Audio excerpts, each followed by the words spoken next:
ကဲမိတ်ဆွေတွေအားလုံးမင်္ဂလာပါဗျနော်မိတ်ဆွေတွေကဲခက်ခဲရှိလို့ကိုကြီးလိုအဲ့လို့ဆိုပြီးတော့နော်ဒါအစမန်းပြင်မလားဆိုပြီးတော့ဒူးတီလေးလိုက်ကစားနေပြီးတော့အစမပြေတဲ့ပြင်ပို့ပြီးရှုံးကျွေးတွေများတဲ့များဒီကြားရဲ့ line ပေါ်မှာတွေးလိုက်တဲ့ဆရာကြီးကလည်းလူလေးလူညာကြီးနဲ့တိုးတွေနဲ့မိတ်ဆွေတွေတော်အမြောင်များရှိတယ်ပေါ့နော်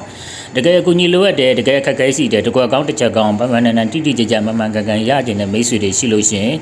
ကျွန်တော်ရဲ့ဗီဒီယိုဖိုင်လေးကိုခက်တာခဏလေးပြီးဆုံးအောင်ကြည့်ပေးပါအခက်အခဲကြက်တဲ့ရှိတဲ့မိတ်ဆွေတွေအဆင်ပြေစေရဒါဒူဒီကပေါ့နော်ဒူဒီက 3D ကမဟုတ်ပါဘူးဒါကျွန်တော် live လွှင့်နေလဲတေချာလေးရှင်းပြပေးတယ်ဆရာ 3D လိုချင်တယ် 3D လိုချင်တယ် 3D ကပေါက်ဖို့ဆိုတာမလွယ်ဘူးခင်ဗျနော်ကျွန်တော်ဒီ 2D ကတောင်မှကျွန်တော်တို့ဝယ်သုံးနေဆိုတော့မှတစ်ပတ်မှကျွန်တော်တို့ဒါ 2D တစ်ပတ်ဆိုရင်9ရက်ရှိတယ်9ရက်တောင်မှကျွန်တော်တို့2ရက်တာပဲရတယ်9ရက်တာအပြည့်အဝကိုကျွန်တော်တို့မရဘူးပေါ့နော်ဆရာ2ရက်တာပဲရလားကျန်တဲ့ရက်တွေမရဘူးလားမရပါဘူးရတဲ့ရက်တောင်မှကျွန်တော်တို့တနင်္လာရဲ့အင်္ဂါရဲ့ပဲရတယ်ဘာပဲဖြစ်ဖြစ်ပေါ့ဗျာเนาะကျွန်တော်တို့ဒါတစ်ပတ်မှာ9ရက်မှာ2ရက်လောက်ရတယ်ဆိုတော့မှကျွန်တော်တို့တော်တော်ကြီးစင်ပြေတယ်ဗျာเนาะ2ရက်တာဆိုရင်ကျွန်တော်တို့ဒါထိုးတဲ့ထိုးရ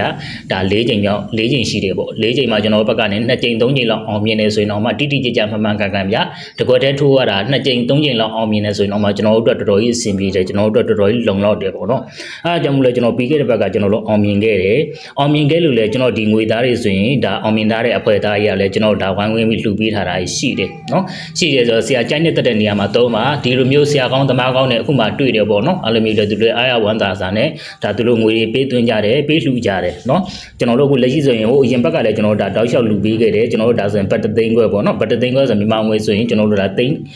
160ဒီပန်းလောက်ရှိတယ်ကျွန်တော်တို့မိဘမဲ့ကြရလို့စစ်ပေးရှောင်လို့ကျွန်တော်တို့အလားအစားရှိသူကျွန်တော်တို့လှူပေးတာကျွန်တော်တို့ပြီးခဲ့တဲ့ဘက်ကကျွန်တော်ရခဲ့တာဆိုရင်ကျွန်တော်တို့ဒါ3ရက်17လပေါ့နော်3ရက်17လကျွန်တော်တို့ဒါတနင်္လာနေ့ကျွန်တော်တို့ဒါအင်္ဂါနေ့ကကျွန်တော်တို့4ရက်17လပေါ့နော်လာမပတ်အတွက်လည်းကလေးကျွန်တော်ပြန်ရလဲရောက်လာတယ်အဲ့လောက်လည်းကျွန်တော်ချပြပြီပေါ့နော်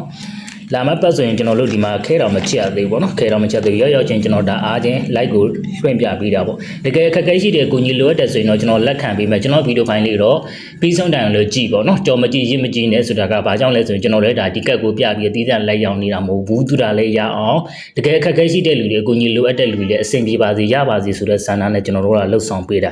ကဲကျွန်တော်တို့ဒီလာမပတ်ကျွန်တော်တို့ဒါ10ရက်ကနေပြီးတော့ကျွန်တော်တို့17ရက်ထိပေါ့နော်2ရက်တာကျွန်တော်တို့ပြန်လက်ကလေးရောက်လာတယ်နော်ဒါတနင်္လာနဲ့အင်္ဂါ2ရက်စာပဲဒီကက်ကရတယ်ကျန်တဲ့ရက်တွေမရဘူးပေါ့နောက်တစ်ခုကကျွန်တော်တို့ဒီမှာကျွန်တော်ပြီးခဲ့ဘက်ကမနေ့ကအောင်မြင်ခဲ့လဲဆိုရင်ကျွန်တော်တို့ဒါ3ရက်နေ့မှာ3ရက်နေ့တနင်္လာနေ့မှာအဖွင့်နေ့မှာဘာထွက်လဲဆိုရင်ထွက်တာအပူးထွက်တယ်66ဆိုပြီးထွက်တယ်ကက်ထဲမှာပါတာ68ဆိုပြီးပါတယ်လွဲသွားတယ်เนาะဒါကျွန်တော်ပြောချင်တာရှင်းရှင်းလင်းတော့ကျွန်တော်တို့ကက်ကိုဝယ်သုံးတယ်မှားသည်ဖြစ်စေမှန်သည်ဖြစ်စေကျွန်တော်တောင်းဝန်ယူပေးထားတဲ့အတိုင်းတာတစ်ခုမှာကျွန်တော်ဘက်ကနေတောင်းဝန်ယူမှုတောင်းဝန်ခံမှုကျွန်တော်အပြည့်အဝရှိတယ်ကျွန်တော်လည်းပလိုက်တာလုပ်နေတဲ့လူတယောက်အခက်အခဲရှိတဲ့လူအကူအညီလိုအပ်တဲ့လူတွေကျွန်တော်ကူညီပေးတာပဲရှိတယ်ဒုက္ခခေါ်မပေးဘူးကျွန်တော်တို့မှားသည်ဖြစ်စေမှန်သည်ဖြစ်စေကျွန်တော်တို့အကုန်လုံးချပြပေးတယ်များတော့လည်းကဏ္ဍထွက်လာမှဘယ်နှကြိမ်ပေါက်တာဘယ်နှကြိမ်မှန်တာလို့ဘယ်ရမတာပြောတဲ့အထင်မှာလည်းကျွန်တော်မပါဘူးကြိုက်နေတဲ့မှာကြိုက်နေပတန်ကြော်သွားเนาะ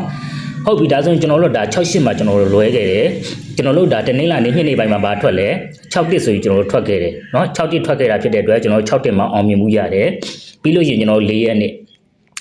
အင်္ဂါနေ့မှာမနက်ပိုင်းမှာ2ကိုထွက်တယ်ဟုတ်လာ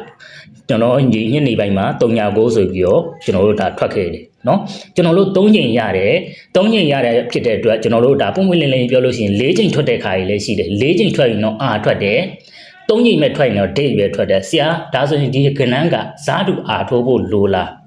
ဇာတုအာထိုးဖို့တော့မလိုဘူးကျွန်တော်လည်းဇာတုဘယ်တော့မှအာမထိုးဘူးเนาะအာစရာမလိုရတော့မဟုတ်ဗျာအားတဲ့အခုလက်ရှိပေါ့1000ဘူးထိုးမယ်ဆိုရင်ကျွန်တော်တို့ဒါ3000ဘူးလောက်တော့အာတာကျန်တဲ့9000ဘူးလောက်တော့ဒဲပဲထိုးကျွန်တော်ဒါကိုပြောချင်တာဖြစ်တယ်เนาะကဏ္ဍပိုင်းနဲ့ပတ်သက်ပြီးမပူနဲ့ကျွန်တော်တို့ဆက်ဆက်ရအကုန်တောင်းဝင်ယူပေးတယ်ဒီ2ရက်တာမှာဗျာ2ရက်တာမှာ4ချိန်ရှိတာ4ချိန်မှာကျွန်တော်တို့ဒါမဖြစ်မနေဗျာ2ချိန်လောက်ပဲရအောင်ဗျာကျွန်တော်တို့ကဏ္ဍပိုင်းနဲ့ပတ်သက်ပြီးဆုံးရှုံးမှုမရှိစေရဘူးဟုတ်လားကျွန်တော်ပြောတာဒါမဲ့ကျွန်တော်အာမခံပေးတာ4ချိန်မှာ3ချိန်အာမခံပေးတယ်ဘယ်ချိန်နေအောင်မြင်မလဲလို့ကျွန်တော်လည်းဒါအတိအကျတော့မသိဘူးစာချုပ်တည်းအရာဆိုရင်လည်းကျွန်တော်ဒါ4ချိန်မှာ4ချိန်လုံးလည်းထွက်မယ်မထွက်လို့ရှိရင်တော့3ချိန်တော့အနေနဲ့ထွက်မယ်ပေါ့နော်3ချိန်ထိတော့ကျွန်တော်တို့ဒါစာချုပ်ချုပ်ဆိုပေးတာဒီငွေဆိုရင်ဒါကျွန်တော်ပြီးခဲ့တဲ့ဘက်ကအောင်မြင်ခဲ့လို့ဒါမိတ်ဆွေတွေဆိုရင်ကျွန်တော်လှူပေးတာ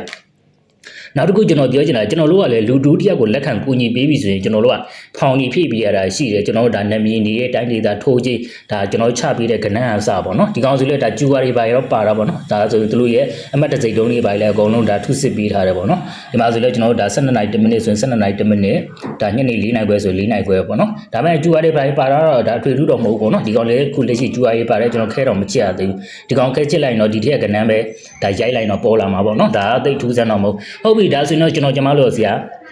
အခက်အခဲရှိတယ်လိုချင်တယ်လာမတ်ပတ်ကျွန်တော်တို့ဒါ10ရက်ကနေ17ရက်ထိ2ရက်တာကတ်ကလေးကိုလိုချင်တယ်ပေါက်ချင်တယ်ဆိုရင်တော့ကျွန်တော်ကူညီလက်ခံပေးလို့တော့ရပါတယ်เนาะအဲ့ဆိုရင်ဘယ်လိုယူရမလဲဘယ်လိုဆောင်ရွက်ရမလဲဆရာဘယ်လိုလုပ်ပြရမလဲဆိုကျွန်တော်တို့ဒါငွေကြီးအနှဲငယ်တော့ကျွန်တော်တို့ကောက်ခံပါတယ်ကောက်ခံတယ်ဆိုတာကကျွန်တော်တို့ကိုကျိုးအတွက်ကောက်ခံတောင်းဆိုခြင်းလည်းမဟုတ်ပါဘူးဘယ်ဟာမှအလွယ်တကူမရသလိုဘယ်ဟာမှလကားမရပါဘူးကျွန်တော်လည်းဒါတီးတက်လိုက်ရောင်းနေတာမဟုတ်ဘူးကျွန်တော်ကောက်ခံတဲ့ငွေရလည်းကျွန်တော်ဒါ flight တာတဲ့ပြန်သုံးမှမလို့ငွေကြီးအနေချင်းတော့ကောက်ခံတယ်ကျွန်တော်ဒီ2ရက်တာကိုမြန်မာငွေနဲ့ဆိုရင်22,500ကျပ်တော့ကျွန်တော်ဘက်ကနေကောက်ခံပါတယ်เนาะခဏပိုင်းနဲ့ပတ်သက်ပြီးမပူပါနဲ့ကျွန်တော်လည်းဒါဒီကောက်ခံတဲ့ငွေကြီးကကျွန်တော်ကိုကျိုးအတွက်ဆိုရင်တော့တပြားချက်မှတောင်းနေမှာမဟုတ်ပါဘူးကျွန်တော်ဒါ flight တာအတွက်မို့လို့ကျွန်တော်ဒီငွေကြီးအနေချင်းကိုကောက်ခံတာဖြစ်ပါတယ်ကျွန်တော်ကျမလို့တော့ဒီ22,500ကျပ်ကိုအဆင်ပြေပါတယ်တက်နိုင်ပါတယ်လိုချင်ပါတယ်ရချင်ပါတယ်ဆိုရင်ကျွန်တော်ဖုန်းနံပါတ်ဖြစ်တဲ့0944